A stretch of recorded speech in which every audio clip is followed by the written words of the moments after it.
All right, very good morning to everybody this morning. If you want to open your Bibles to Ezekiel, to the book of Ezekiel, that's what we are studying now in our Sunday morning class here. We started last week giving an introduction to the book. There we go. Last week we gave an introduction to the book, and this morning we're going to continue with just a little bit of introduction, but I want to go ahead and jump right on into the text, and I will bring the other elements into it as we move through the text. Now, how many of you have read the book of Ezekiel before? About 3, 4. And that's okay. I'm not surprised. I am not surprised at all because it is not an easy book. All right, we'll just be blunt and straightforward with it. It's not an easy book, and you know, for the average person who picks it up and starts reading it, I mean, if it were me, and I was before I was a preacher, just your average Christian, and I picked the book up and start reading this, and I thought, whoa, okay, I'm going to move on to something I understand a little better, because it can be a little confusing and a little hard to make sense of. But with the right explanation and with the right approach, anybody can understand the book of Ezekiel. God decided to preserve this book in the Scriptures for our learning. Romans 15:4, those things which were written before are for our learning. So yes, it is a prophet that was sent to the people of God's people, the people of Israel and Judah, while they were in captivity. This is while they're being punished, and I like to call Ezekiel, he's one of the country boys. He's out in the country with the folks, whereas Daniel is in the palace at the same time this is going on, and he is prophesying to the elites and to the leaders and stuff. That Ezekiel is known as the Watchman prophet and has a very significant message. And the best way to approach the book of Ezekiel is what I introduced last week, is an outline form. And it's always good to look at your books of the Bible in an outline form. And the more simple you can make it, the easier it is to absorb what you're reading and studying. And so, what I like to do is really, this book can be broken down into 2 parts. All right? And if you keep that in mind, then it makes more sense as to what he's trying to accomplish and what the reason is. And you're going to see this morning as we get into the text what his purpose is. And so he has 2 things that he's doing. One, he's given a message that God judges his people. And really he judges all people. You'll see there in that first section right there, it says God judges people and then God judges nations. That's because there's a few chapters where he focuses primarily on all the nations. But really, that whole first section is God judges people. He's a judge, and he's going to judge his people just as he's going to judge the nations. And then the second half of the book, which is several of the chapters there, beginning in chapter 33 all the way to the end, is God restores his people. And what that is specifically is he's explaining to the Israelites, you are being punished because you were sinful and you rebelled against me, and I will not tolerate it, and so you're being punished. And don't get up any hopes that you're going to get out of the consequences of your sin. Then the second half is, he's saying, but future generations, and even some of you, will return to Jerusalem, will return to be my holy people. All right, that's the basic message of Ezekiel right there. And you think, well, what does that have to do with us? Well, think of the parallels. What does God say? If you sin, you will be punished. God will, and there are consequences for sin, right? That applies to us. However, if you're faithful, there is a future for you, and that is eternal life. You see the parallels there? That's why these books in the Old Testament are still just as useful to Christians, to us today, as they were to the Jews this many years ago. And so that's kind of the breakdown. And then there's some other little breakdowns in there that you'll see. And that first one we're going to look at, the lower left there, Ezekiel chapter 1 through 3. Basically, all of chapter 1 through 3 is Ezekiel's call. Okay, now there's other things in there, but we're going to focus this morning and probably go into next week on chapters 1 through 3. And then we'll go into those next little blocks and we'll explain them as we get through them. Does that make sense? I will try to make this available, remember, I should say, to make it available on the website. So if you want to, you can go in there and you can see that outline and help make sense of this all. Now, let's go ahead, and before I get into these details, let's go ahead and read the first few verses, and then we'll get into the text even deeper. So now it came to pass in the 30th year, in the 4th month, on the 5th day of the month, as I was among the captives by the river Chebar, that the heavens were opened, and I saw visions of God. On the 5th day of the month, which was in the 5th year of King Jehoiachin's captivity, the word of the Lord came expressly to Ezekiel the priest, the son of Buzi, in the land of the Chaldeans by the river Chebar, and the hand of the Lord was upon him there. Now, there's a lot of information right there, and last week we gave you a lot of that information introducing who Ezekiel is. I'm not going to repeat all that, but I wasn't able to finish everything that I did want to say. So if you didn't see that, go back and look on our website, and you can see that information about him. But one of the things that I wanted to bring out in continuing some introductory material are the themes that you see throughout the book of Ezekiel. This also will help you understand this book, and that is, the soul that sins shall die. To repent or turn is to live. Now, doesn't that sound like something that applies to us today? So the message of God has not changed even since the days of Ezekiel. The same message about the soul that sins will die. And we see that specifically in chapters 18, 23, and 33. And obviously when we get there, we'll talk about it in more depth. He also emphasizes individual or personal responsibility. You don't really see that as much in the other prophets because they deal more with the nation. Ezekiel deals with the nation also, but there's an emphasis on individual responsibility. That's been one of my messages that I've been preaching ever since I began ministry, is trying to help people realize you are responsible for your soul.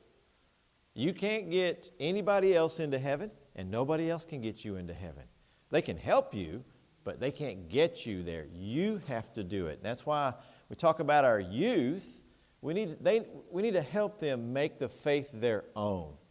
That's why, including myself, why our youth leave the church, because they never really make the faith their own. Once they do make the faith their own, then they become faithful Christians. Amen? Some of you have experienced that. I've lived that. And so, individual responsibility. And then another theme you see in the book of Ezekiel, and the reason I'm giving you all these now is I want you to keep these in mind as we're studying, is that the promise of God's faithfulness in carrying out His eternal purpose. He's going to fulfill His promises.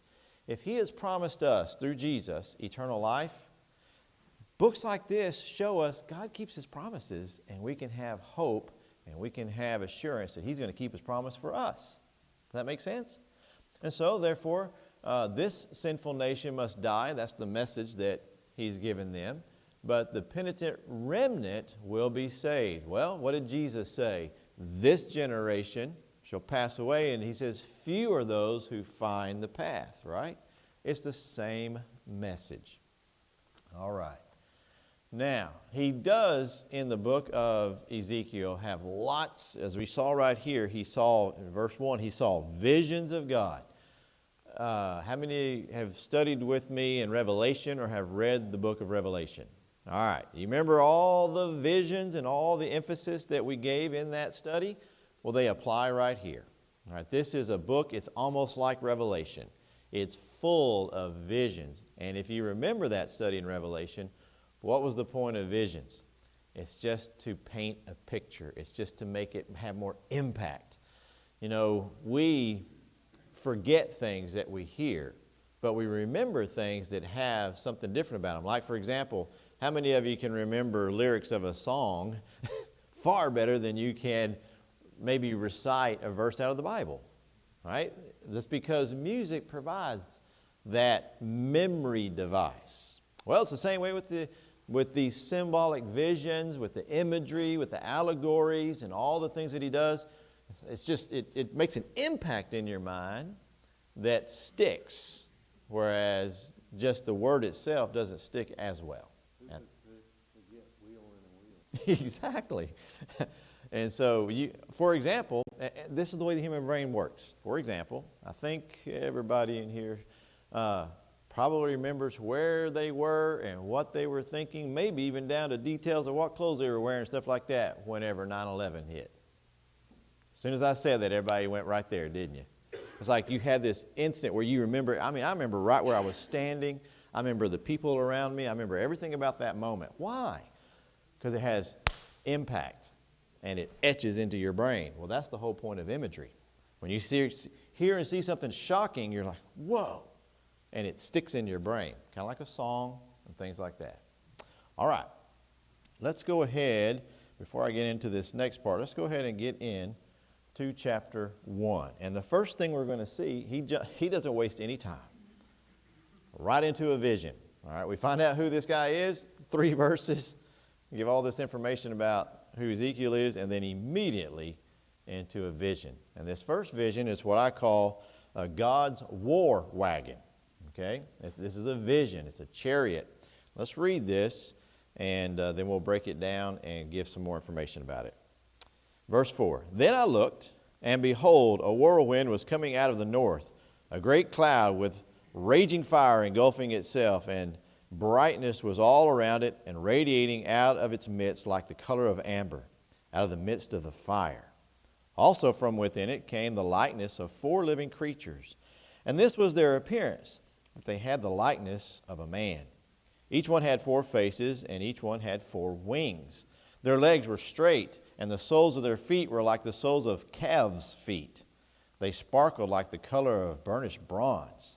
They had the hands of a man under their wings on their 4 sides, and each of the 4 had faces and wings.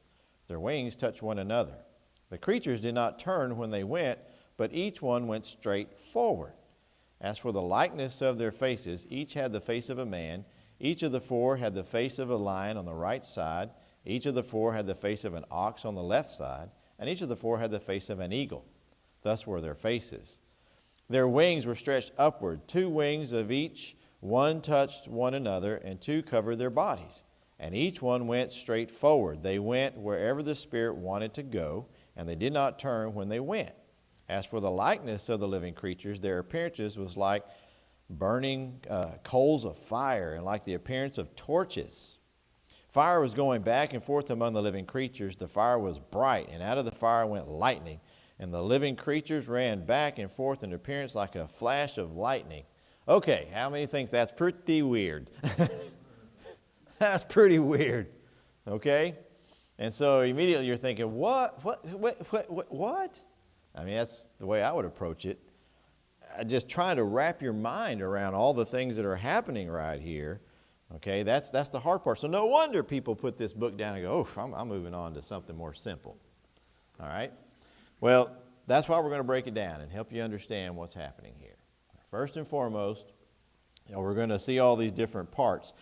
This is the first or the start of the visions that he has, and this is figurative language. Now, that should be pretty obvious, right?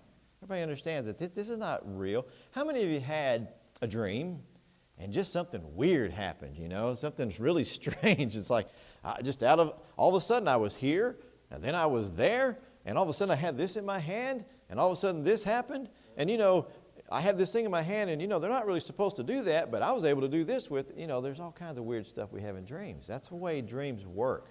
It's a mixing together of raw emotion as well as maybe experiences we had, and then just kind of manipulating it. Well, that's kind of what we see here, but this is a vision that God gave Ezekiel specifically.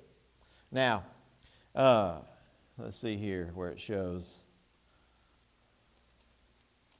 There we go. Jump over to chapter 2 real quick and look at verse 1, just so you can kind of know what's happening here. So when I saw it, I fell on my face, and I heard the voice of one speaking. And he said to me, Son of man, stand on your feet, and I will speak to you. So just so you know, this is weird for Ezekiel too. When he sees all this, I mean, he falls down. Now, there's more to it than that. He also, we'll get into that in a moment, he's also worshiping and fearing for his life. But it was overwhelming to see all this. So, you've heard me mention before how if you were to go into the Amazon and go to a tribe of people who've never seen a cell phone, who don't even know what electricity is, how would you explain this if you didn't have this to show them? Right? I just happened to, I was shaking it, and apparently a message comes up. But how would you explain it, right? How do you explain glass, and how do you explain an object like this talking to another object, to a people who have never seen such a thing? Well, that's what Ezekiel's having to do. He saw this incredible vision, and he's trying to explain this to us, and so he's describing it. That's why it's called figurative language, because it uses words like, as, appearance, similar to. You see what I mean? It doesn't say. So let's look at a couple things about this is called apocalyptic symbolism. All right, the word apocalyptic, the word means to reveal. Right, it means to. It's what the word revelation is. It's from the word apocalypsis, which means to reveal. Jesus was revealing these things that's going to happen. Well, here God's revealing these visions to him. So this is called apocalyptic symbolism. And there's some rules that you need to understand whenever you're reading things like Ezekiel. And I hope this will help you understand the book better. Number one, don't get lost in the symbol. We read this thing, you talk about wheels within a wheel and wings and all this other stuff. Yeah, it's fascinating and it's incredible, but don't get lost in that. There's a reason for it. And then compare it to other similar things in the Bible. There's other places in the Bible that talk about these creatures. We'll talk about that more in just a second.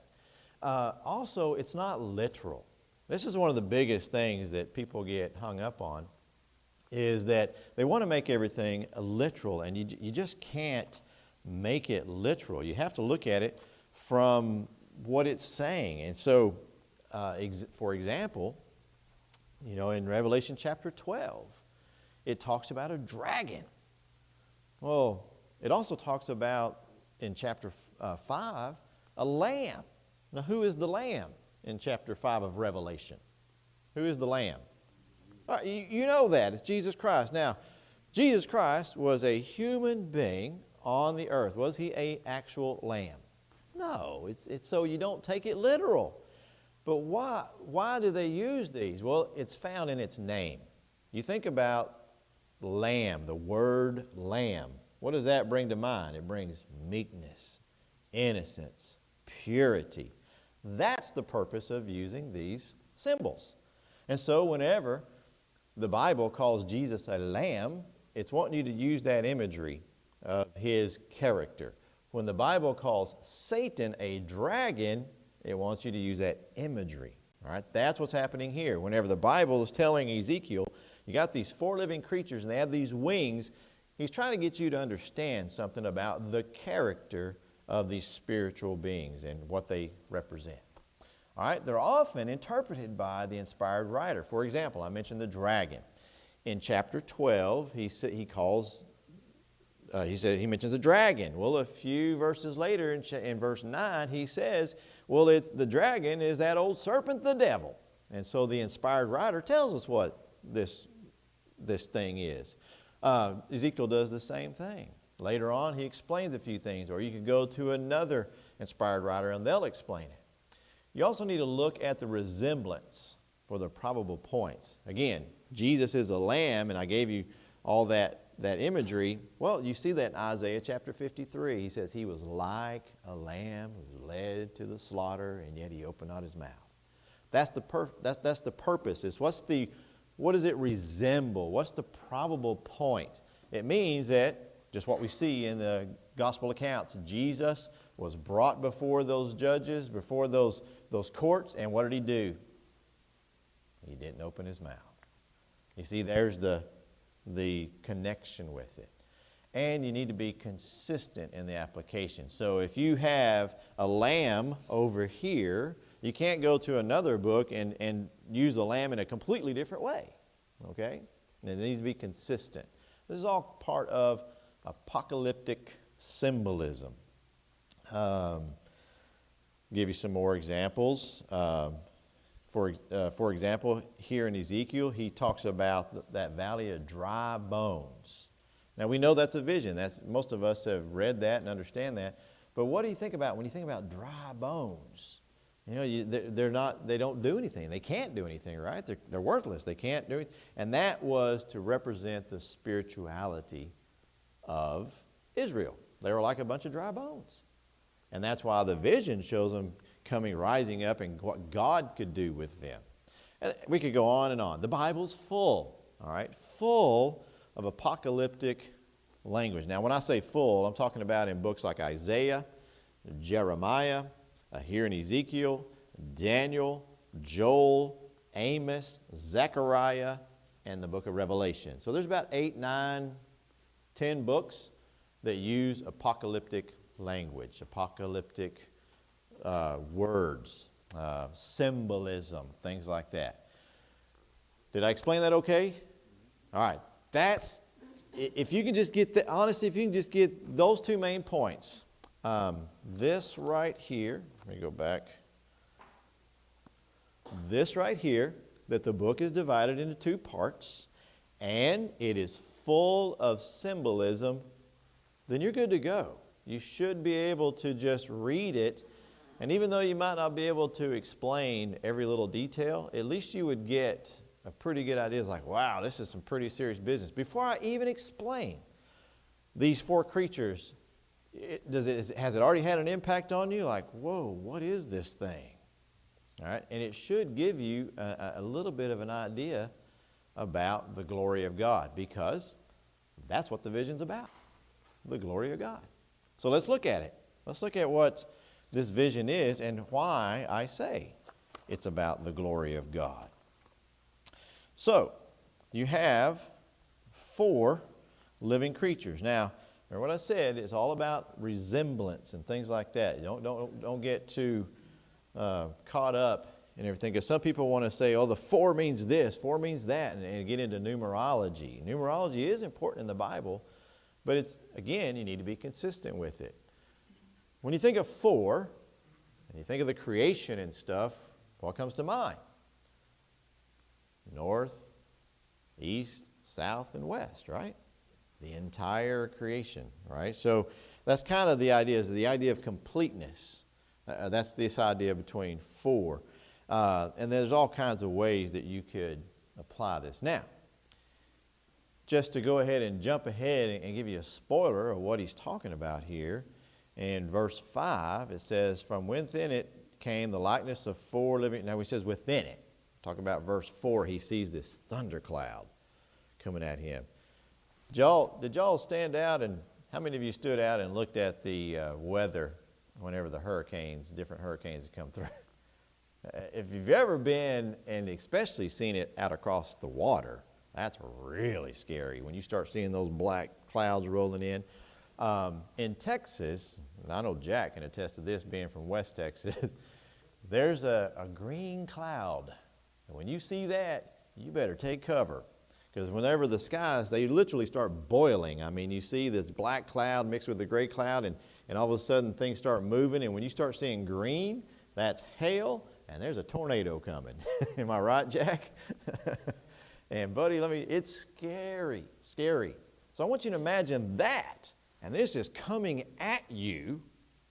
And he says, from within it, if that wasn't scary enough, came these 4 living creatures. Now keep your finger right here and go with me to chapter 10, verse 15.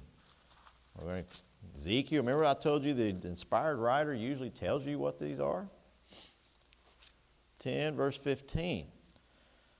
And it says, and the cherubim were lifted up. This was the living creature I saw by the river Chebar. And when the cherubim went, the wheels went beside them. And when the cherubim lifted their wings and mounted up from the earth, the same wheels did. So he goes on describe these cherubim. So there it is. These 4 living creatures are cherubim.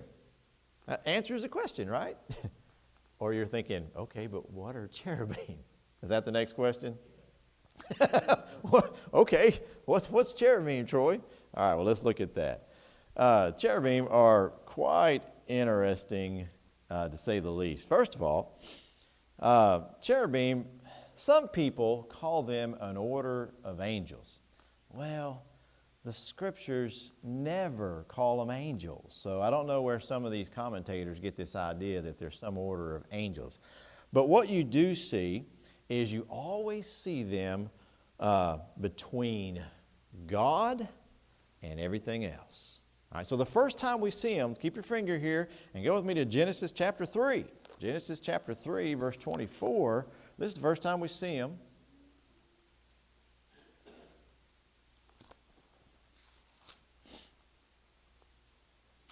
And so, this is chapter 3. You might remember, this is whenever Adam and Eve sinned against God. And God cast them out of the Garden of Eden. All right? So, look in verse 23. Therefore the Lord God sent him out of the Garden of Eden to till the ground from which he was taken. Verse 24. So he drove out the man, and he placed cherubim at the east of the Garden of Eden, and a flaming sword which turned every way to guard the way of the tree of life. All right, so these cherubim were some kind of guard. All right, God kicks man out of the Garden of Eden. He sets these cherubim there, some type of guard with a flaming sword so that man cannot come back into the garden. All right, there's your first time we see them. All right, what else do we see? Look in Exodus chapter 25. Exodus chapter 25, verse 18, we see them again. And this time,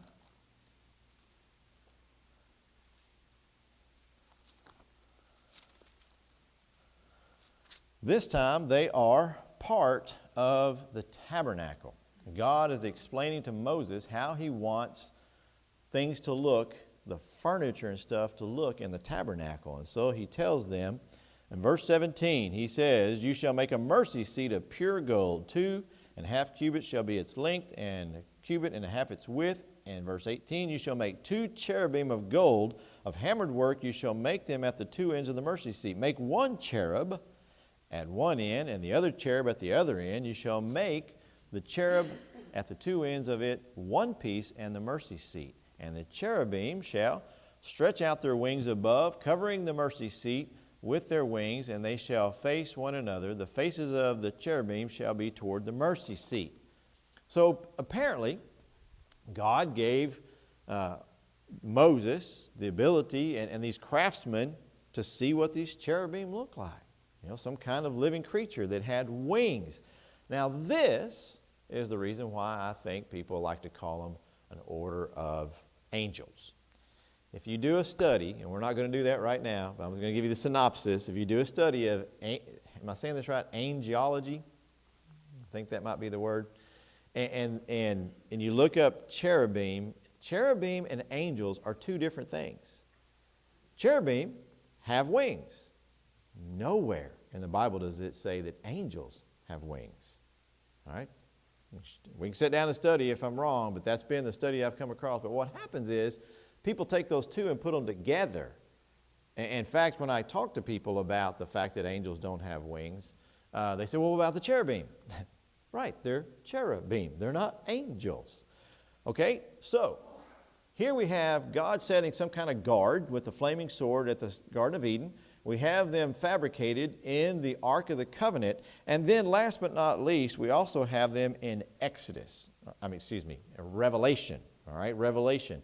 You see those 4 beasts, those 4 characters, living beings around the throne.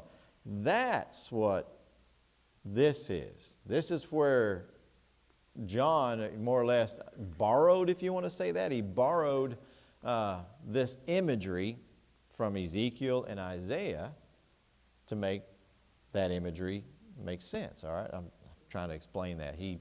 How would you say it? He borrowed it? I mean, would that be a good way of saying it? He used it as inspiration, or used it as a way of explaining things. Something that people be familiar with. All right, so let's take a look. Any comments? If the whole Bible is inspired by the Holy Spirit, I believe you should be in harmony with the whole book. Absolutely, absolutely. He's inspired, and so, I mean, if he's getting this inspiration from the same source, it would make sense to use those living creatures that be the same thing that you see here. All right? Isn't a cherubim a baby angel or something? Nope. Nope. It's not. That's where that's a great question, Joey. That's where some of the confusion comes in, is people want to, we have in our minds that angels have wings because of Hollywood, because of artists, because of the Renaissance and all those different things. But if you really study your Bible, you don't see angels with wings. What are angels? Does anybody know what the word angel means? Messenger. It always means... Say again, brother? No baby angels in the Bible. Now, they're cute and they're sweet looking and everything on those little Cupid things. My mother used to collect those and stuff. All right?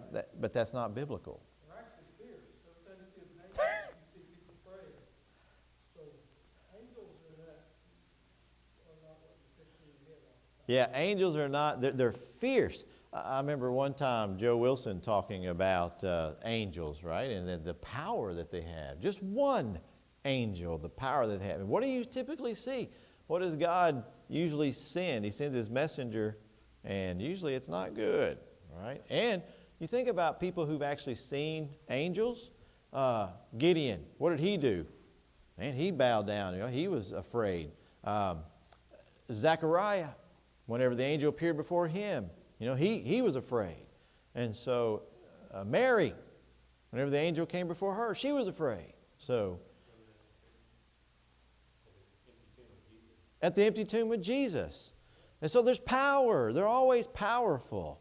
They're not these cute, sweet little things, that have wings, okay? No, I would say they're warriors, Okay, now, take that. This is my thinking. This is from my study of the Bible. Take that now that you understand that a little bit more about messengers, angels. They're actually not sweet little innocent things. They're fierce messengers of God. And now take the cherubim. All right, they are guards. Think about what guards do. Yeah. There's some really good lessons. This one ain't on angels, but they have a whole set of lessons on angels. World Video Bible School, online. You can order those. Great information about angels and demons and stuff like that. All right. Now, what we are going to talk about are these four living creatures. All right. I hope I've helped you with the distinction there between the two. So, it says four living creatures. We know these are cherubim, but they have the likeness of man. Now, I find that fascinating because you have cherubim that are in the likeness of man. You have angels that are in the likeness of... Let me back up. Let me stop right there. Rephrase what I'm trying to say. What does Genesis say? We are made in the likeness of God. That's what I meant to say, all right? The likeness of God. You have these cherubim here that are in the likeness of man, which means they're made in, apparently, the image of God. And obviously, angels are also created by God, and they're probably in his image as well. Okay? They come in the fashion, in the form of a man a lot of times.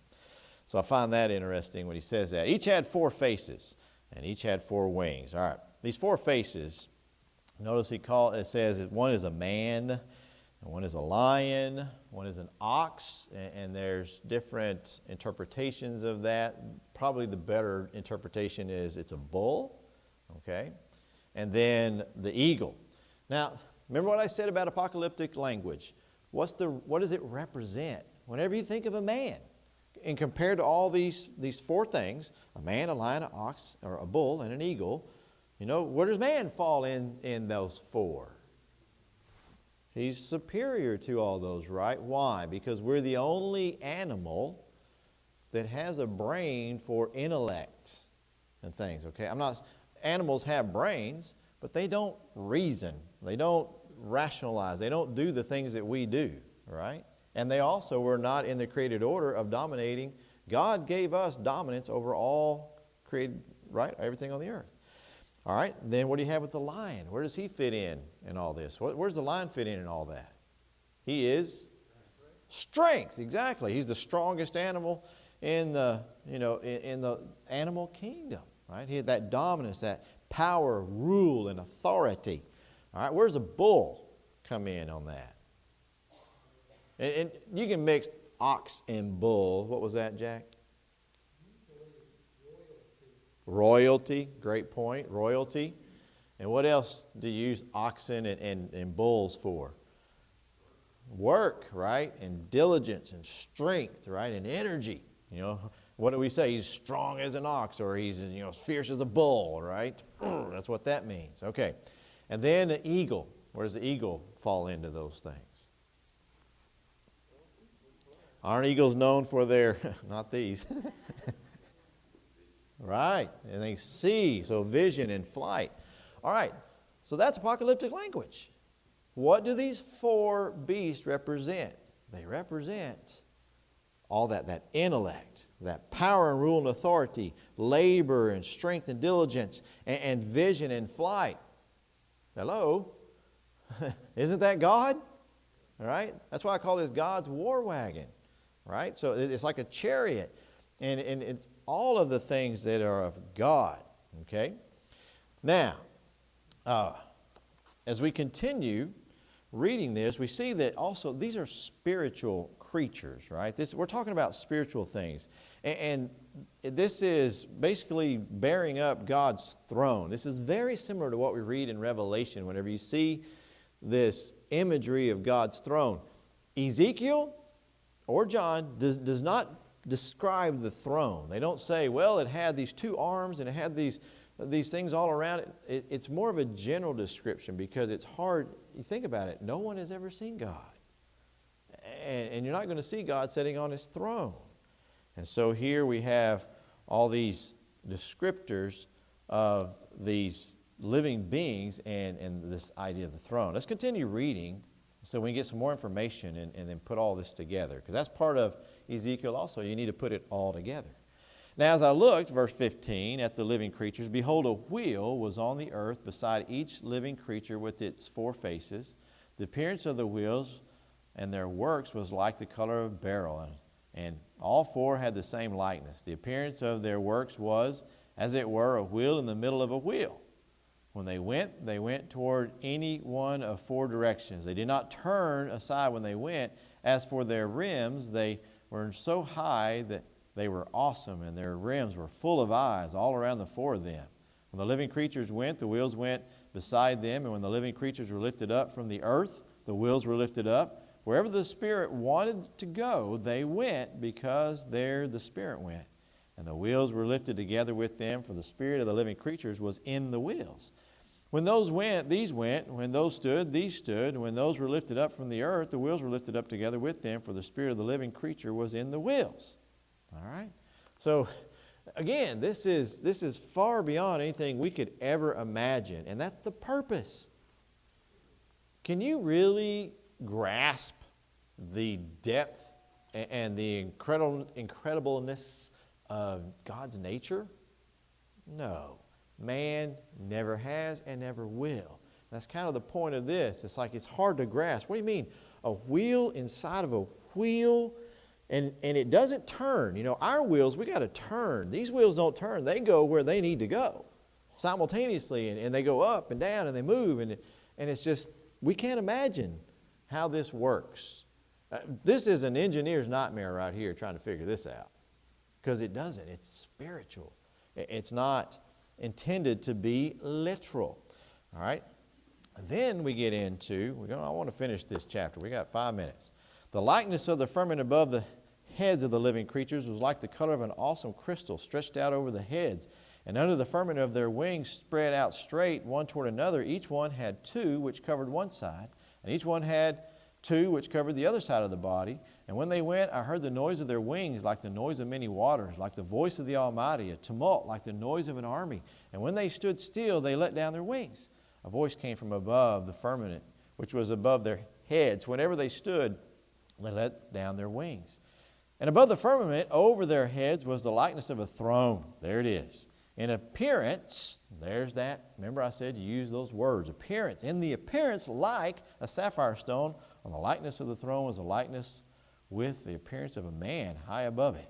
Also from the appearance of his waist and upward I saw, as it were, the color of amber, with the appearance of fire all around within, and from the appearance of his waist and downward I saw, as it were, the appearance of fire with brightness all around, like the appearance of a rainbow in a cloud of a rainy day. And so was the appearance of the brightness all around it. This was the appearance of the likeness of the glory of God.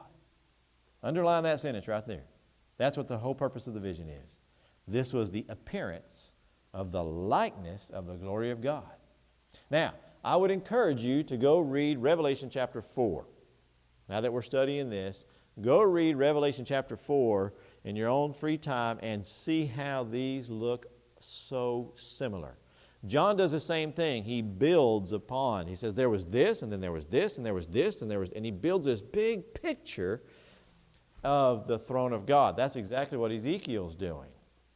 And so that's where you have harmony in the Bible because of this inspiration that are both being identified in the same way. Now, this is broken up into different parts, and notice, again, symbolism, the appearance. He doesn't say this is exactly what God looks like. He doesn't say this is exactly how the throne is. He's trying to explain to you this incredible vision that he saw. And I don't know why I put that jumped up there. That's what it should be. All right, so, again, not the actual throne. It's an appearance. And then look at all the elements. Rainbow. What does a rainbow tell us? Remember what I said? Look at what it resembles. What is a rainbow? Sunshine on dust. Okay, but what does it mean in the spiritual element? The spiritual, huh? Fulfillment of God's promise. Fulfillment of God's promise, but it is a promise, right? That's the covenant he gave who? Noah, right? That he would never, all right? So it shows that God makes a promise and a covenant, right? It's a symbol of his mercy, right? That's what that's all about. And then you see the word his glory there, and notice that it's always associated with God together. Notice it's talking about the Spirit. Those wheels, for example, they're not inanimate objects. They're actually part of the Spirit. So this is all part of his glory, this war wagon, if you will, that he can move around. Now, what is the purpose of this overall vision? Remember, let's get back down to who he's talking to, who's talking, and why. Why this vision? This is Ezekiel talking to people in captivity who are being punished. And he goes to them and he tells them this vision. Why? Why would he do that? What do you think what's your thinking? He's reminding them who God is, right? That just because some people have the idea that God is located in one place, like a building, right? No, what is God? That's the purpose of the four faces and all that stuff. Is God, he is he's omnipresent.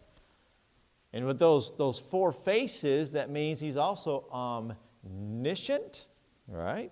What does that mean? He knows everything. He's omnipowerful, omnipotent, right? And so this is showing the people there by the river Chebar, look, God is powerful. God deserves the glory. He's still in charge. He's still judge. And he's still the God, your God, not back there in Jerusalem, of all of creation.